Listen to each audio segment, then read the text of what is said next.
You know, I have a feeling that our speaker is going to think we have something against her. Our speaker, Anita Among. Because we spoke about her last time. Because she's always in the news. She's the Speaker of Parliament. She is the third most important person in the country. She speaks, so she has to be in the news. So we must speak about her also. Exactly. What has happened now? You know, last time we talked about how the UK had frozen her accounts, somebody jammed visa, what. Assets. UAE has joined. United Arab Emirates. As they call themselves, the Emiratis, has picked up on the sanctions imposed on Ms. Among and the ministers. Nandu too. I am Agnes Nandu too. And Chitutu. No financial institution on its soil deals with that Ugandan trio in any of its transactions. Really? But you know, this is very serious. As a Speaker of Parliament for the country, you have to be able to move around. Do you understand what I'm saying? You go for conferences, you go for meetings, you go for delegations. Do you understand?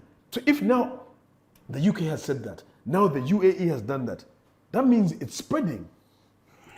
And what does that mean for a country? Would that mean, I'm sorry to cut you off, would that mean that just perhaps another country and another country, you as the president of Uganda now might have to make a choice and say, you know what, Speaker, how about we move you from being a speaker to You're harming us more than you're helping us. Exactly. I don't think that will happen. I don't think so. But if you can't travel as speaker to other countries to do business or to talk on behalf of Uganda, then what good are you to me? It's okay, other people can travel. Museveni can travel, ministers will travel. Doesn't matter. So the speaker is not the one who closes deals anyway. Her job is actually in the house. Technically, by this, she has no business traveling. The people to travel are there. Guys who go and actually close the deals. Minister of Finance, PS, whatever, energy. But what if she wants to go and do some shopping? She has to send Magogo. She gives him underwear size, bra size.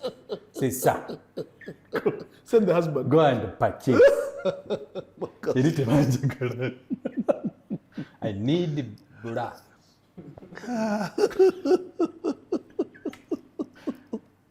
You see Magogo saying, I would like a 42E. 42E Langale. She wants to have an animal print. That's what she prefers.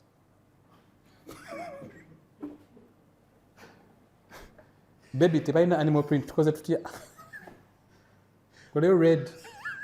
Red in so let me call madam and find out. No, tebaina animal print. Anyway, so yeah, she can't travel. I'm so sorry, but that is too much. So wow, yeah, it's serious. But I don't think it. And even then they say this, but then they'll pull back. Yeah. These things they say, no, okay, fine. We then found out. But we did our own investigation. We found out she's actually not guilty. Pull back. Can I be honest with you? I like Anita Among. Despite what people might say about her, she has held that house together. Yeah. You know, she's an iron lady. She's an iron lady. She does not take nonsense. Yeah, to be reckoned. You know that house is full of lumpens. Man, you guy. Real lumpens, by the way. Yeah. So, like 90% out of order people. Yeah. Disorderly. Yeah. We are who we send we elect to Parliament. So if Ugandans are unruly, the house cannot have ruler people. So she doesn't have to go that side. She can do it. She can manage these people from here. Fair enough. Fair enough. I'm gonna give her that. We are with you, madam. Don't worry. Be strong. Be strong. If you need anybody to do any shopping for you, you can even send me or Marcus. Thank you. Inside that story. Yeah.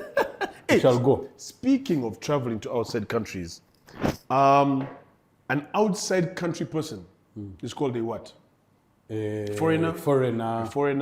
A non-resident. Non-resident. So a non-resident, a foreigner of Chinese descent was arrested here in Uganda. Ask me why. A Chinese national. A Chinese national. Ask me why. Why? This guy, he's about 33 years of age. Jung Gung. Jung Gung is his name. Yang Jung Gung. Comes into the country on a tourist visa. Tourist, please remember what I've just said. Tourist visa. But he was arrested for selling army uniforms. Ugandan army uniforms. He had like a shop and he was selling uniforms, boots, gloves, all looking very familiar to the Ugandan UPDF. Okay, so let me get this straight. He wasn't buying legit uniform from us and reselling. No. He was making from himself counterfeit. He wasn't even making them. He was purchasing them. He was apparently purchasing them. He had a contact here in Uganda, Ugandan chap called Frank. Frank, wherever you are, because they're looking for you. So Frank came up with a business idea. He came up with the financing as well. And apparently, he was buying these uniforms with Frank from Somalia. There was Ugandan army uniform in Somalia. So they were buying all of these things and then selling them here in Uganda. Now, this guy Frank apparently had connections to some army guys, to non-army people, of course. Of course. You're not allowed to sell. First of all, you're not supposed to wear paraphernalia of the army. Is of army. Yeah. So this guy was selling it, berets, boots. And legit stuff. Hey, boss, you could wear that thing and somebody would salute you. Even Sevo would see you and think you're part of you and salute you. And wait for you to salute. Then you. That's how legit. They said, So somebody tipped them. Wang Jung, SFC, and the PDF, and SMA. How did they grab him? They tip off. Ah. They said, Now imagine you come here on a tourist visa. Imagine going to China. On a tourist visa. On a tourist visa, and then you're selling Chinese military uniform. In a shop in Guangzhou. Yes. They will castrate you publicly. Quickly. But he was doing it here in Uganda. Anyway, you can imagine. Never in Uganda, anyway. But you gotta respect the Chinese hustle, though. Huh? You gotta respect the Chinese hustle. A Chinese hustle, the guy will be in some village. Yeah. Deep. Yeah. Deep. But the guy also we need to find is Frank. Because you said that he's the brainchild? The brainchild. And the funder. Financing, logistics, the idea. He even knew who in Somalia. He made a plan. He said, boss, are you inside? The Chinese guy says, Ni hao ma. I sell for you. But anyway. Selling only. Nothing. So this guy came in on a passport which had a Ugandan visa. Now, speaking of passports and visas, Uganda has said, the Republic of Uganda has said, they will no longer be renewing passports of Ugandans living in the diaspora who need to renew. You have to come from wherever you are to Kampala to renew. You mean that's not always been the case? You renew from that side, from your embassy. From the embassy? From the embassies in your various countries. Now you must come back home. Now you must come back home to renew. I like it. Actually, I like it. I like it. No, please. I like it. Not so much renew. If you have lost your passport, you must come back. Okay. If you're renewing, it's something different. You can do it from there. You can do it from the embassy that you're at. Yes. But yes, if you claim to have had lost. your passport lost or stolen, you must come back to Kampala, Uganda to get a brand So if it's lost, for example, or stolen, or misplaced, basically you can't find it. How do you come back? Thank you very much. Or maybe the Ugandan government will give you a travel document that. The embassy will give you a travel document. a travel document. Yeah. But you must come back to Kampala, the potholes of Kampala. No, I like it. I like it very much. It's ridiculous. No. Okay, let me. And I'll tell you why. Let me give you the genesis of it before you understand. Okay, so apparently, the investigation showed that a lot of Ugandans were selling their passports. But you cut me short. Because when I was a student in India, are you with me so far? Only, yes. In India, if I was an unserious Ugandan, Which you are not, of course. I'm a very serious Ugandan, very serious, upstanding. Well done. Who likes his If I was an unserious Ugandan, the Ugandan passport was going for anywhere between $1,800 and $2,000. What? And this was back a long time ago when your picture wasn't embedded in the page. You know the way it is now? The picture is part of the page. Yes. Those are the... Those days it was an actual passport size picture. Put it in, you get super glue. Or use sellotape, what. So that's how it used to look. So you could sell it. And as long as I report that it's lost or gone before this guy travels, I'm safe. Because all he has to do is go and remove my picture, put his, and travels as Marcus Kuchiriza. Stop right there. Stop right there. You are absolutely right. Marcus is making a lot of sense. Let's clap for Marcus. Ooh, Marcus is clever. Ooh, no. Those were the days of analog. We're living in a digital world. We just recently got brand new passports, which we had to pay for, regardless as to whether or not our old passports were still valid. Okay. Having said that, they ate our money. They gave us, so they say, brand new passports which had embedded pictures, your bios, so that all of these safeguards would make it impossible for you to do what? To forge. To forge. So are you telling me, you, the government of Uganda, sold me Chiwani passports that can be just, exactly. No. So if I give it, hold on, if I give it to somebody else, it should be impossible for them to mess around with the passport and be able to travel on it. Okay. That means you are the problem, not me. Okay, so let me ask you a question. Oh, Kafa Gaetano is very clever. Ooh, well done. Now, do you think that the financial systems of the world are the most secure in the world? And I'm saying use World Bank, use the best banks in the world, use any. Until we're in a digital era. So your argument is you should be able to be safe with your passport. There is nothing in the world, in any system, that's unhackable. You know this. All the people with the best hacking systems, there's a guy whose job it is to try and hack you. And not because he's being paid, just because he wants to say I can. Then there are those who will do it to actually steal money. And we see it all the time. Banks have complained about fraud left, right, center, globally, internationally, blah, blah, blah. And those guys are 10 times more advanced than the passport people. Okay, fine. Faking a passport is the easiest thing to do, especially if you're abroad. Is it harder than faking an orgasm? Well, it depends. Like Bagisu can't do it well. But Basoga, very easily.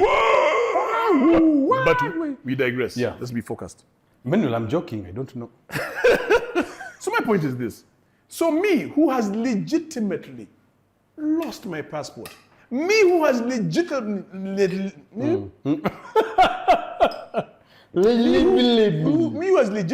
had my passport stolen or whatever, misplaced, I am forced to travel all the way back to Kampala, Uganda? No matter where I am in the world? First of all, what are you doing outside Uganda? That's a story for another day. You know how this world is. Number two, treat that passport with your life. Knowing of course you do, Marcus. Haven't you ever lost a document which is very important to you? Yeah. So come on now. It happens. Yeah. My mistake or my lack of being able to make sure it's not in a safe, in a wall, which is plastered within a bank. Come on now. If you had said that if your passport expires, they also want you to come back, I would have said, no, that's unfair. It's unfair I've kept for my you. passport It's unfair for and you. has expired, Come on and you want now. to travel back to renew it. That's not right. Come on. A child can lose a passport. You know, nowadays, maybe he had to go and use it something. Now I must go back to Kampala, Uganda. The adult, yes. Who keeps the passport of the child? I'm just saying. It's ridiculous. You should have enough. You should have enough. What is it called? Safeguards in Safeguards place. in place. There's nothing like that. There's nothing like enough safeguards. Even banks have all the best safeguards in the world. They still hack them and steal their dimes. There's nothing like that, boss. People become Ugandans in 2 days. There you find cartel rush traveling with a Ugandan passport. Kumbe he bought it from George. George crying. Patel, comfortable walking into the airport. What are you doing? Keep your passports in the safe way. Keep all your other serious documents. It's going to be very difficult. I think it's a move on people living in the diaspora. It's just a way of making them suffer. Well, I don't know. I mean, if you want them to come, there's an easy way to make them come back. That would not be it if that was the end goal. Anyway. I don't think so. Anyway. I want to talk to you about last I think 2 shows ago, we talked about the new 44-year-old Senegalese president, Bassirou Faye. Faye, actually, Faye is the name I remember. Faye. We talked about how he, first of all, is going to be the youngest guy elected. Yes. In Africa. Yes. Cool guy with 2 wives. First guy with 2 wives in dripping State House. Cool, it's just He's cool. basically a very cool guy. He has come up with a new thing. He said, you know how by law, all countries, when you are when you are leaving the airport, the tarmac as the president, all heads of department must say goodbye to you. Or when you're coming back even. Same. Leaving or going? Yes. All heads of police, head of they line up. They line up. They salute. It's a global trend. Yes. It's not whatever. Yes. Yesterday they didn't want it anymore. The official greeting and goodbye. I said, "Sagari that dana." I must be wasting your time, because I'm sure where you were before you came, there were things you were doing. No. Now you must come say bye to me, because I'm going. So you stop what you are doing to come and say bye to me. Then you stop what you're doing to come and say karibu back. Now, he said he didn't want it. I understand why he's doing it. It saves money. Yeah. Because can you imagine saving time how much saves money. Saves time and saves a lot of money. Yeah. That money can be used better elsewhere, and that time can be used better elsewhere. So here's my 3 questions. Number 1, what guarantee do you have that the people who you have told stop working were working in the first place? I don't have an answer to that. Yeah, nobody does. I'm just saying that you assume that they were working. Yes. They were seated twiddling their thumb, or they were in a lodge with a maid. We don't know. Don't assume that they were working. But just because they're head of X. Okay. That's number 1.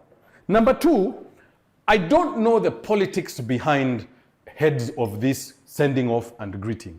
I have a feeling it is an accountability conversation. If that guy is shot dead in the plane, who can speak to the fact that we saw him get on it? Chief. No, listen to what I said. I said, I don't know why they do it. Okay, Kale. But I'm assuming it's a bigger reason than them just wasting But all time. of them to go and look at one person. That's what I'm saying. It must have started somewhere, and it could have started from an African country, because it's a global trend. And we pick our things from those other people who have done it for many years. Correct? Head of state is seen off by certain heads of department. And not all. There are specific heads of department. The vice president, the chief of prisons, the army chief of staff, I think, the head of police. So like, it's clear. The guys who have to see him off and welcome him back. It's not every head. The chief justice is never there. Well, maybe. The attorney general is never there. Maybe when so my point is, there must be a method to that madness. There's a reason behind it. I think in for us anyway, when the president is going, just like you have your brother or your sister going and he's traveling, you must go to the airport. You go to the airport to say goodbye to them. Hey, man, I'm in trouble. If his flight is at 8 a.m., that's your last duty of the day. Yeah. From there, the guy has bust now in Malembe time. I can chill. But when he comes back, you go and say, boss, did you buy me my things? Where's my perfume? My perfume? Where those shoes I asked for? Where's the chocolate? At least the one from the plane. Yeah, at least the one that's in the plane. So I don't know. So that's number 2. There must be a reason why that happens. I don't think it's done because. Okay. Blah, blah, blah. That was number 2. That was number 2. Lastly, I worry. You know, for anybody who has been a leader, it's advisable to make change gradually. Too much change quickly antagonizes people. It should come over time. I disagree. Even the people who you like to call are the best decision makers and leaders, i.e. Kagame, whoever, the guys you say that are, ruled with a strong arm. Everything you are seeing today has taken 24 years to get here. The day he took office, nothing changed. 2 years later, nothing changed. And that's the problem. 4 years later, nothing changes. That is the problem. No. This is what I'm trying to tell you, guy. Guy, you only lead the house girl. First, wait. You've never led an organization. Let me explain to you. The problem with too much change, too quickly, is that, first of all, it creates insecurity. And the last thing you want is people who are insecure working for you. That's how coups start. Because all of a sudden, I'm walking around her. Maybe I'm next. Maybe Nzad Dako. Even if you might be doing your job well, it just takes Gaetano, who is close to that guy, to go and say, Marcus, by the way, is overlooking at your wife. Then he'll start looking at Marcus differently. For whatever reason. Okay. So I honestly believe that the changes, in as much as they are applauded, they need to be gradual. And this is where I disagree. So those are my 3 reasons. Those are your 3 reasons. I'm going to address the third one, the other 2 are forgotten. it is very important for you to know that That's his way of saying that he has no comeback for the other two. No, think about it. One of the problems that we have is the change in Africa is slow. And people get angry and frustrated and it's boiling under. But if you come in and you say, I'm going to fight corruption. Our head of state said, I am going to fight corruption. That's going to be one of my main things. Look at the state of corruption in Uganda. I'm coming, you spoke. Look at the state of corruption. I am coming, you spoke. Can you use another country, not Uganda? Use any other country. I talk about what I know. Okay, fine. Not about what I don't know. Okay. So, you have a situation that just gets worse and worse and worse. I have identified something here, for example, that will save us time, make sure you're working, and will save us money. Go do your jobs. Immediately I change it. It's a small thing. It is just saying hello and goodbye. Get rid of that. I think it's a fantastic idea. And maybe it's something we should introduce here in Uganda. Because what does it do? When all of these people are going to say goodbye to the president, oh, traffic for 2 days. So and so, I feel good. Wing, woo, wing, a toilet is passing. Woo, wing. Can you imagine? It kills us. That is time and money that is wasted, not only of state money, which is our money, but also you who has to go for a meeting, you who has to go pick up your children. It's ridiculous. Get rid of it. It's a small thing. I come back now. Before you start repeating yourself. Have I finished coming? You're finished. You're even now, there's air. Uganda is slow. I should have said that in my things. Uganda is very slow and should not be taken as a measure of anything with regards to change. We are super slow, we take our time for everything, we think we have all the time in the world. That's our biggest problem. However, other countries who have done, and that's why I didn't use Uganda as an example. I used one where all of you say, Kagame is strict, Kagame is nice, Kagame is what? It was over time. And that is where they go wrong, Marcus. Yeah, but you see, right now, right now all of you are applauding him for an excellent job done. But it's fine. Different, what do they call it? Different tools for different people who use the tools. You're right, does not mean it's going to be work. So I'm getting the mold, Marcus. Change the mold. I'm getting to it. I'll even go to Kenya, where they change presidents every 10 years now. Even if you go to Tanzania, the guy who tried to do the fastest change in Tanzania was Magufuli. And he's dead. And he's not alive. I need you to understand that there's a method to that madness, guy. And yes, you can do it, and I'm not saying it will fail, but don't be shocked if we are here in 4 years, there's a coup in Senegal. Please don't be shocked. And you'll remember, Marcus said, don't move too quickly. You will antagonize 5-10 generals in that process, and they take you out. Come slowly, come slowly. I came already, and you told me to stop. No, I'm not talking about you. I'm talking as a leader. Come slowly, slowly. Slowly, then you'll say, now, guy, I think what you do, you come, we talk. But saying, you do that when you have already established complete control like Kagame. Then you can wake up one morning and say, this nonsense I don't want. Now there's nothing they can do because they are too afraid to talk. Let's agree to disagree. But the toilet will move whether it's one minister, one aeroplane, or whatever. So please know that. And you know Mzee is too old, we have to escort him like all of us. Might not come back.